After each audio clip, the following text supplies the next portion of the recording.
And Officer Tram, when he takes Randy out in the field, and I believe that's 5 times he does a month, he only records the records of Randy's successes. He doesn't record false positives. He only records when arrests are made. So is your argument stating that we should develop some type of national certification for dogs, or that we should not allow dogs because there is no possible way to establish a quality certification for all of them? Well, I think that it falls somewhere in the middle at this point, because since probable cause can't fall under blanket standards, it is a case-by-case basis. And so we think that this case needs to be examined on its own with the totality of the circumstances. And so at this point, I'm not recommending that we go into depth and create a level of certification that must be reached, but more of that, like furthering what the court said in Gates and in Betts, that probable cause is like flexible, that it is case by case, and so I think we need to look at this case alone.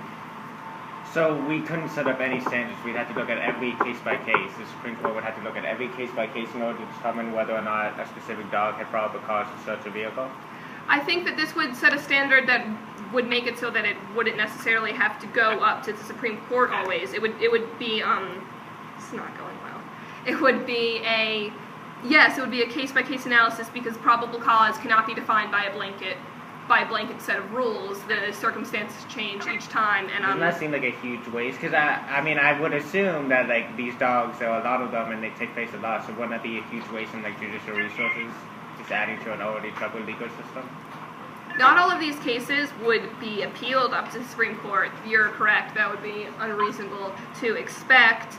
But we do believe that we should have better kept on the field records for dogs. I suppose that could be... What kind of records? So what kind of records do you think need to be upheld? Even if we don't look at pizza cases, for this case, what would qualify Randy as his drug sniff being reliable? As far as, records would have to be looked at in terms of other things. I do think that the certification was a problem, but just as far as records go, Randy would have to have more, running out of time, Randy would have to have better kept records of his false positives, of what happened when an arrest wasn't made. Basically, every time Randy is taken onto the field by Officer Tram, all 5 times a month, there should be like details of what happened, what Randy alerted to, what was eventually found out, not just, okay, an arrest was made based on a sniff. I understand what you're trying to say, but how do we make this law to hold true to all cases in the future? Do we say that a dog sniff can lead to probable cause, or is it a dog sniff cannot lead to probable cause? Well, I think that it's the same as when you deal with an informant. A reliable informant can lead to probable cause. An unreliable informant cannot. If it's somebody who's known to lie, or somebody that's clearly mentally insane, they wouldn't give probable cause by tipping off. And it's the same thing with a dog. You can't make a blanket statement about a dog. You have to look at the dog in question to determine probable cause. So you think that, just to get back to the prior point, you think that every time that Randy goes out and does a sniff, that the officer should report on the results of that sniff? Yes, the record should be kept, yes. Okay. Do you think that Officer Tram, if he felt that Randy was unreliable, don't you think he would have done something about it before? Because there's no use having an unreliable dog.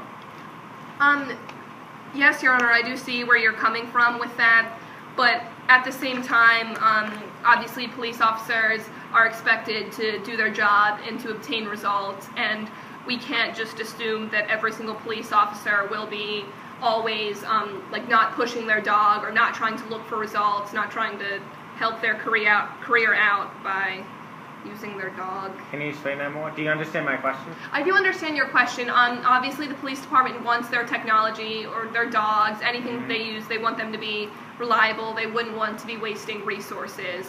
But at the same time, Officer Tram, even if he feels that Randy is reliable, he should still be able to demonstrate that with records. Like, it would be like going to a principal and saying, how do you feel about your school? Like, obviously the principal knows their school the best, better than like governmental agencies that are looking at the school, but at the same time, the principal needs to back that up with testing records and with graduation rates.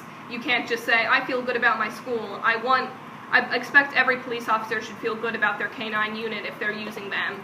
But at the end of the day, if the government's going to come in and examine, then there should be records that can prove that the way the officer feels is true.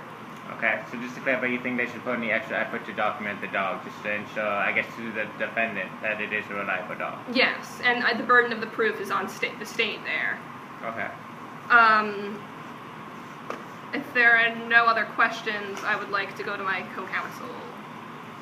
I don't have any questions. Thank you. Okay.